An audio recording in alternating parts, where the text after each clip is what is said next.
Oke, biar ibu tahu siapa yang nggak masuk, kita presensi dulu ya. Absen 1, Rimasya. Rizky Al-Arsi. Sabrina Eka. Safira Aulia. Safi Sri Nuri. Salaman Damai.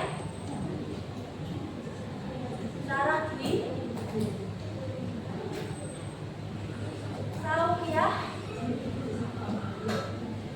Septina Madani. Safira Andani.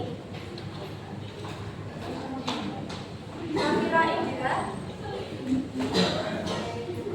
Safira Maslaka. Sela Afrilina. Sernaila. Siti Aisyah.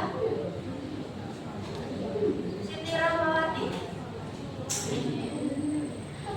Stefani Alif. Stephen Tan. Sultan Salahuddin. Izin. Sifani Ayuda. Dalita Rosada. Talita Kwasela.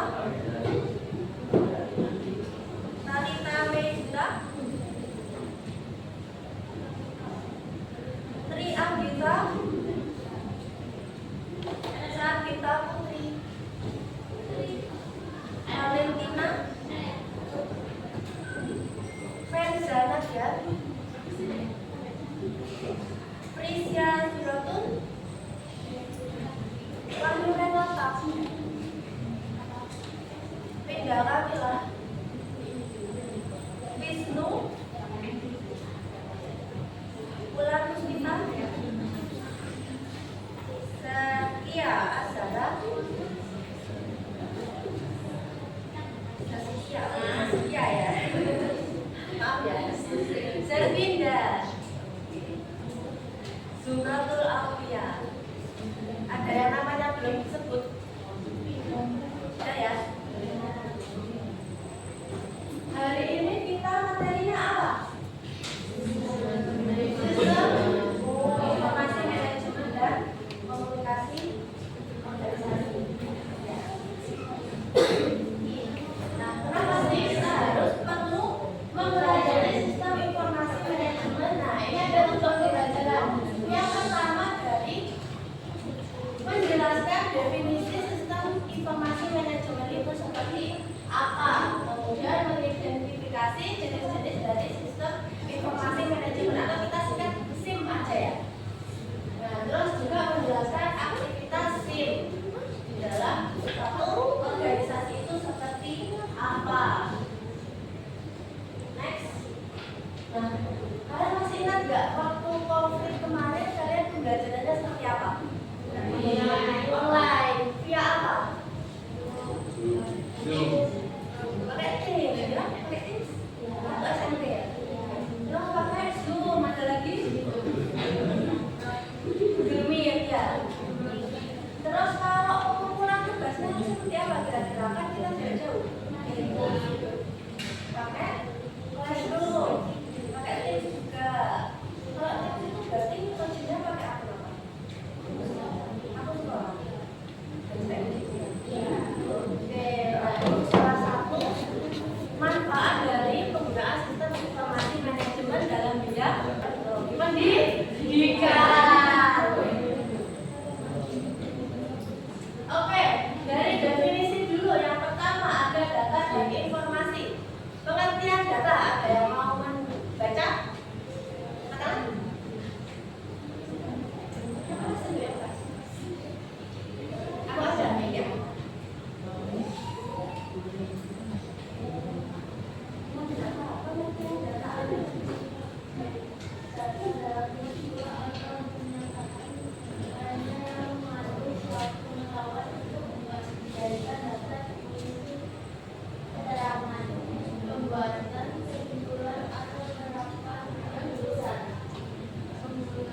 menulis kesimpulan atau keputusan. Oke, kita bandingkan yang di LKS, buka LKS-nya.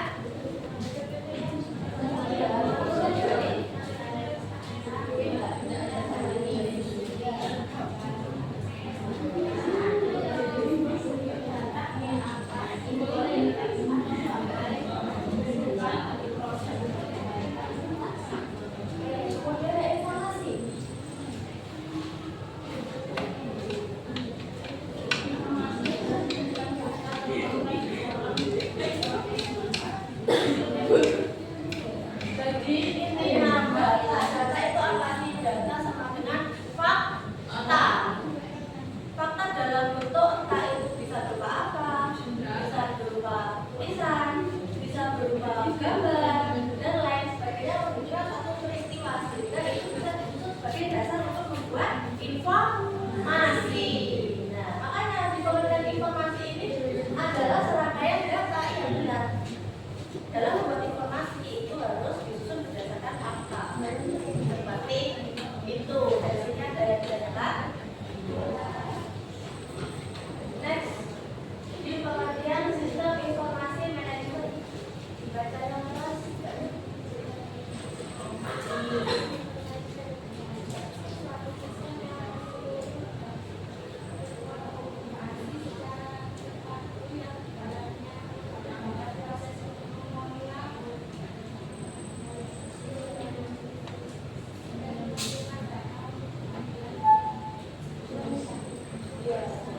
Sistem informasi manajemen ini adalah sebuah sistem yang terstruktur. Di dalamnya itu terdapat alat atau untuk memproses data, kemudian dianalisis hingga menghasilkan sebuah informasi. Maka itu apa? Pengambilan keputusan. Terus manfaatnya. Yang pertama, meningkatkan produktivitas serta penghematan biaya dalam organisasi. Misalkan, kalian pernah nggak kalau saat ini itu eranya serba digitalisasi atau serba semuanya itu pakai teknologi. Jangan sampai ada yang namanya efisiensi sumber daya manusia. Ada biarlah bisa diserahkan apa? Semuanya itu bisa jadi di masa depan akan digantikan dengan teknologi yang bisa menghemat biaya operasional untuk gaji karyawan misalnya seperti itu. Kemudian meningkatkan kualitas SDM karena unit kerja akan terkoordinasi secara sistematis. Tadi ya bisa berjalan lebih efektif kalau SDM, kalau sumber dayanya itu memiliki kualitas yang unggul dalam menjalankan sebuah program atau sistem informasi manajemen. Kemudian mempermudah pihak manajemen dalam melakukan pengawasan, pendanaan, pengarah, serta pendelegasian kinerja pada semua departemen yang terhubung. Contohnya, lebih enakan, lebih enakan akses manual pakai PTT atau pakai Google. Kenapa? Lebih simpel, terus. Lebih mudah, lebih cepat. Manual kan kita butuh bikin kolom, terus setiap hari. Nah, belum lagi deh, absennya juga waktu ya kan. Tapi kalau ada yang pinjam, kita pasti ada sistem masuk dalamnya kan. Kalau kita pakai sekarang aja tetap ada. Tapi misalnya bilang kita laki-laki tetap ada seperti itu contohnya. Kemudian meningkatkan efisiensi serta efektivitas yang lebih relevan dan akurat ya kayak tadi ya, contohnya tadi ya. Terus berperan penting dalam proses pengambilan keputusan dalam bisnis karena dalam tim menyediakan informasi yang relevan. Next ada jenis data. Ada 4 kategori. Yang pertama menurut pencariannya, yaitu ada data primer dan data sekunder. Nah, data primer ini apa sih? Ada yang mau menjelaskan? Kayaknya.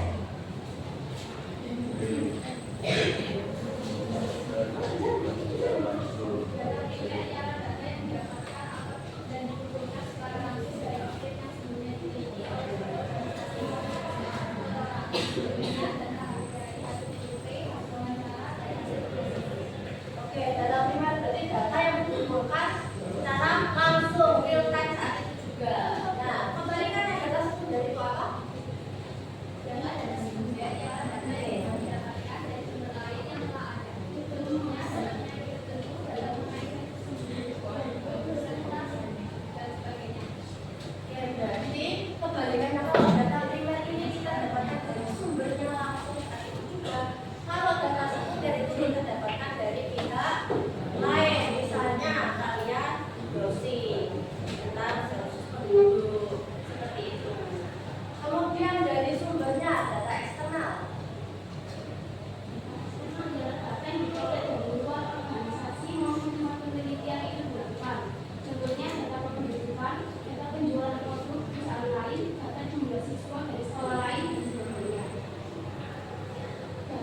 seksional.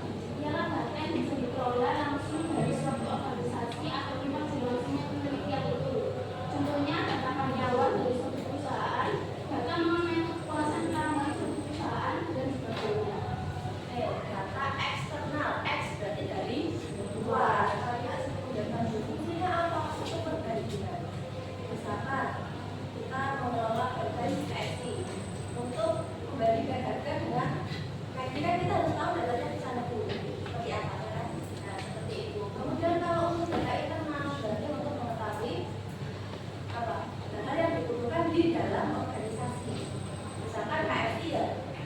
Kalau kita ingin mengetahui kekuasaan pelanggan itu seperti apa sih, kita boleh melakukan survei ke pelanggan. Itu. Kemudian menurut sifatnya, ya, baca.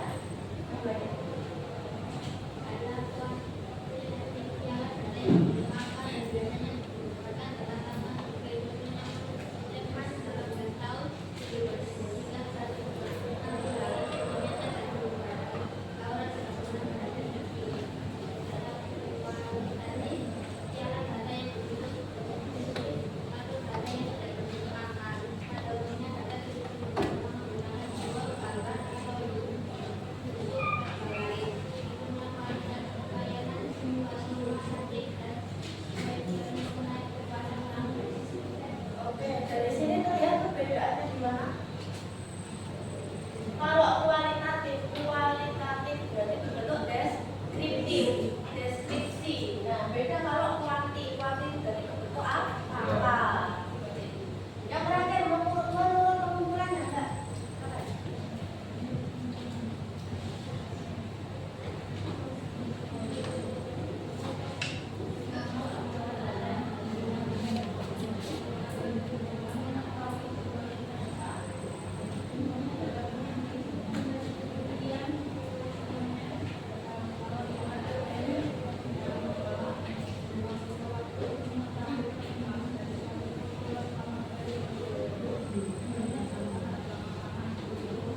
Oke, data transaksional berarti sama kayak yang domain tadi.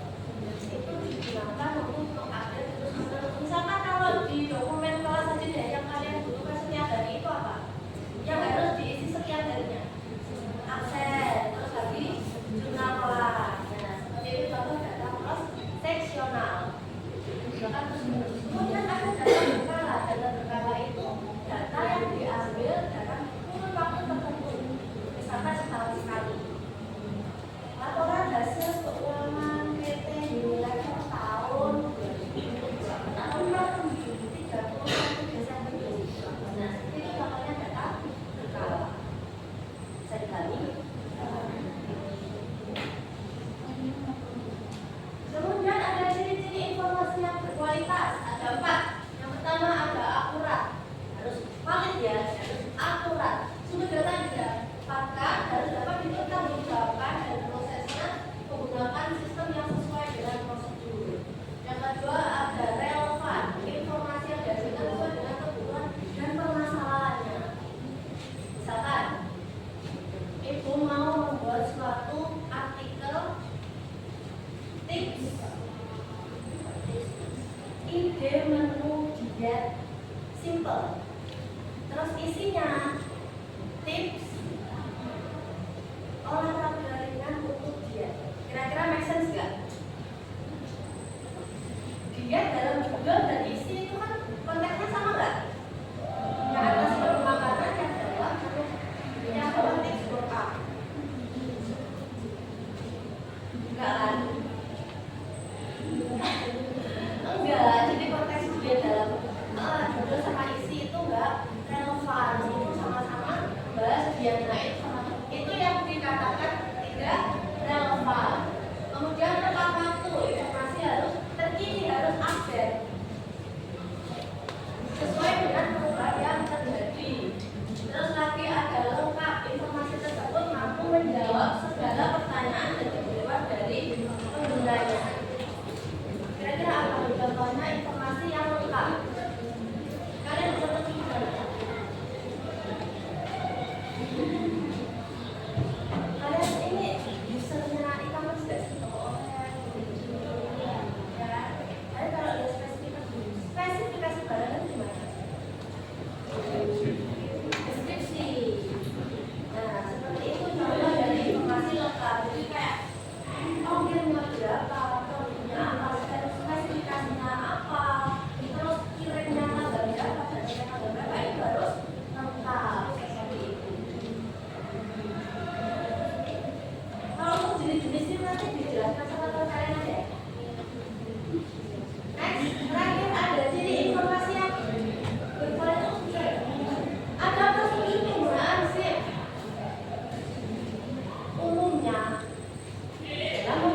Jadi apa sih PI Indonesia itu?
data tentang kegiatan dan apakah Anda dapat menggunakan baik salah ukur untuk membuat sebuah perencanaan strategi yang berbeda.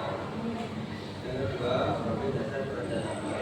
Data harus digunakan sebagai sebuah perencanaan karena dalam rencana akan penting untuk menggunakan parameter yang akurat. Yang ketiga, dasar untuk membuat keputusan. Sebuah data berfungsi dalam pembuatan keputusan.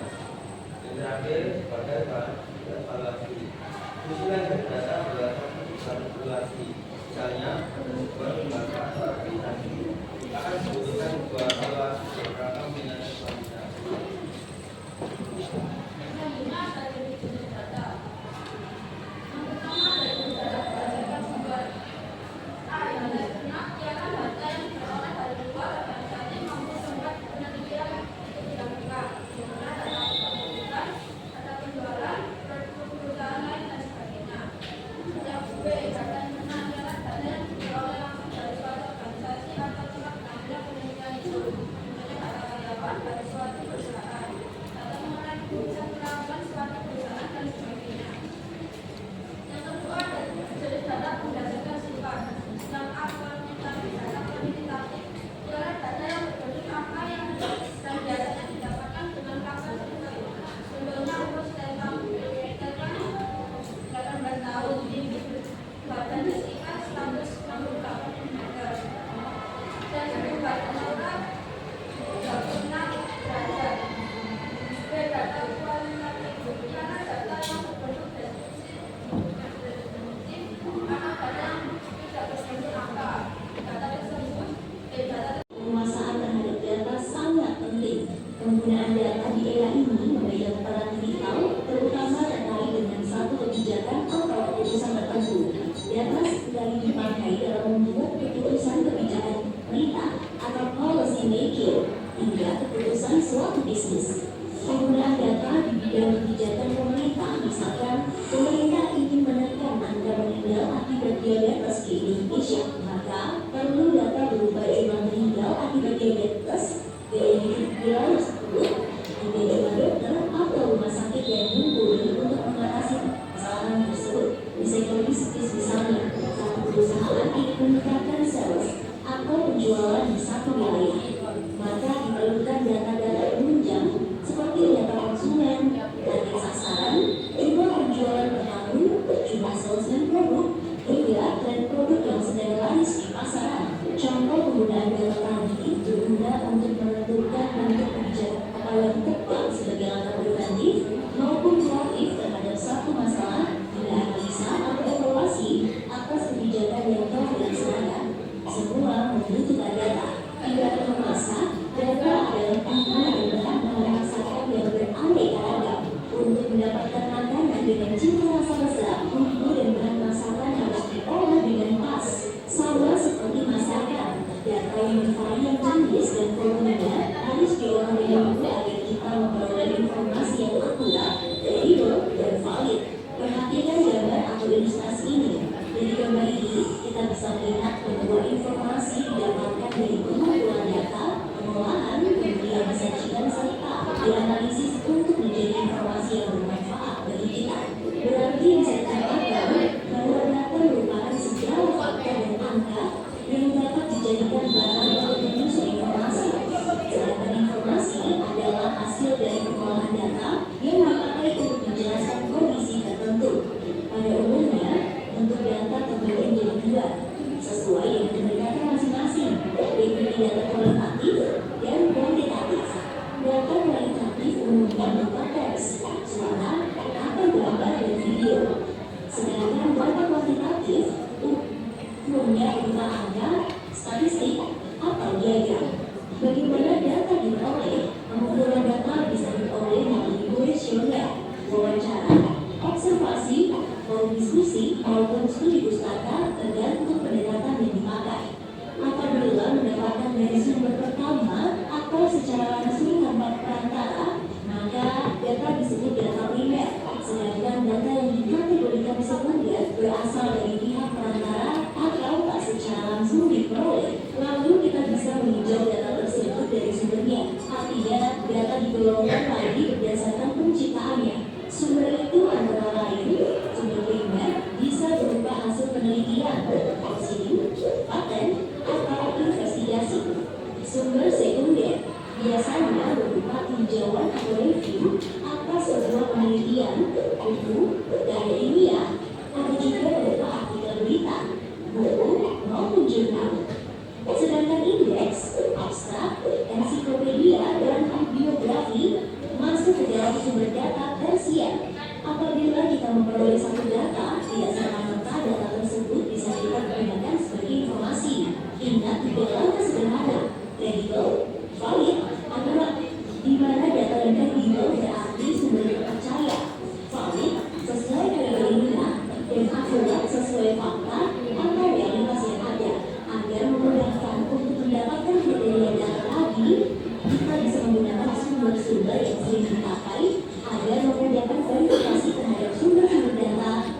dari situs non pemerintah seperti coaching.com, Letterboard, TURC, dan sebagainya. Situs-situs di atas bukan sebuah portal wajib, melainkan contoh sederhana bagaimana memperoleh sumber yang valid dan kredibel. Di luar itu, masih banyak sumber kredibel lain yang perlu juga untuk ditelisik untuk memperkuat kebendaharaan media dan menghindari media yang kurang terpercaya. Berikut merupakan tautan media-media yang sudah terverifikasi oleh Dewan Pers, news.detik.com atau akses situs Stormbox.id. Hindari mencari data dari sumber tak kredibel seperti blogspot.com atau wordpress.com. Pemanfaatan internet sangat penting kaitannya dengan pencarian data sekunder atau data tambahan. Selain karena kemudahan dan praktis, pencarian melalui internet sangat murah biayanya. Namun perlu diperhatikan validitas, kredibilitas, dan akurasi dari data yang diperoleh. Selain itu, mesin pencarian di internet atau search engine yang sering digunakan antara lain adalah Google, Yahoo, dan Bing.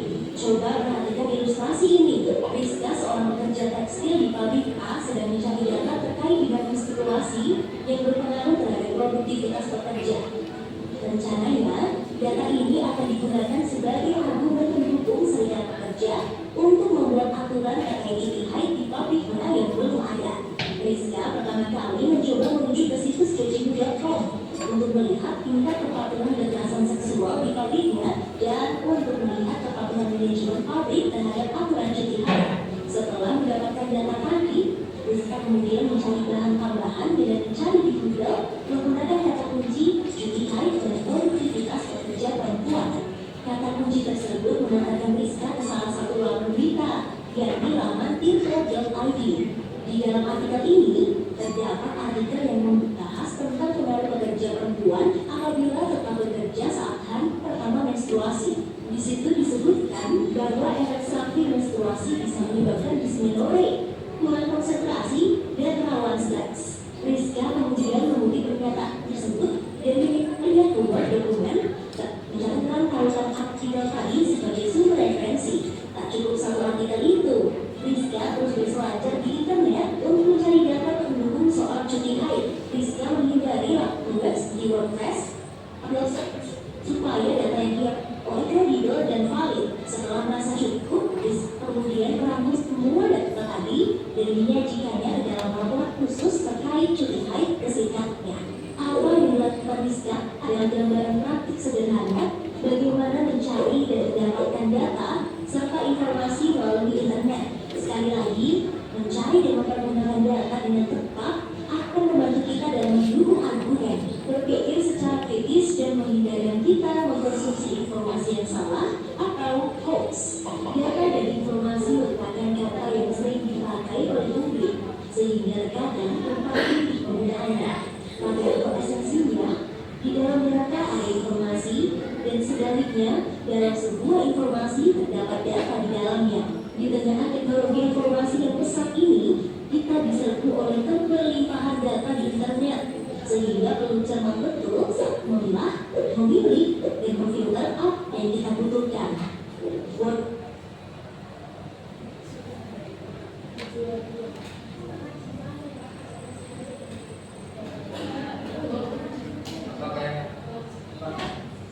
Ya, dari kami apakah ada yang ditanyakan? Saya juga ada pertanyaan. Terima kasih. Mohon maaf bila ada salah kata, mohon dimaafkan kami. Assalamualaikum warahmatullahi wabarakatuh.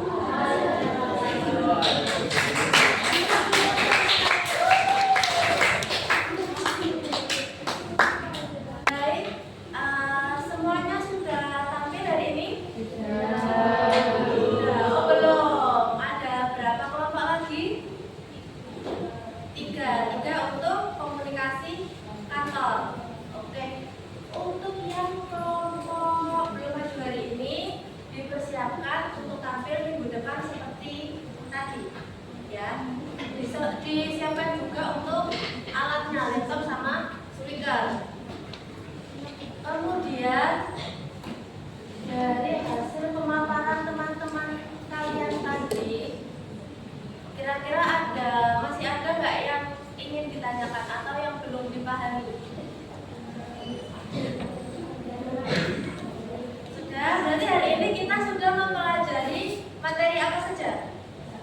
data, terus informasi, terus SIM, sistem informasi manajemen, terus lagi jenis-jenisnya, terus prosedur. Nah, data, informasi, data dan informasi kan dua definisi yang berbeda, tapi tidak bisa dipisahkan satu sama lain. Nah, kenapa itu?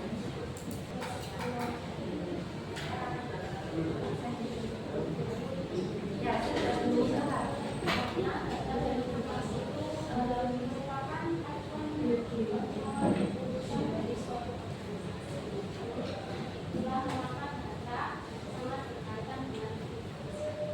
Oke, terima kasih. Tepuk tangan dulu. Jadi pada dasarnya data dan informasi itu harus saling terhubung atau tidak bisa berdiri sendiri. Karena apa?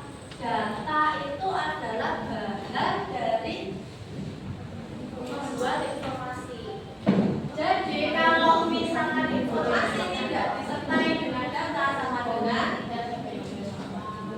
hoax atau tidak valid. Ya, sampai sini ada yang ditambah? Sudah. Kalau begitu, kalau tidak ada, bisa diakhiri pembelajaran hari ini. Terima kasih semuanya sudah menyimak penjelasan Ibu dan sudah berani untuk tampil di depan kelas.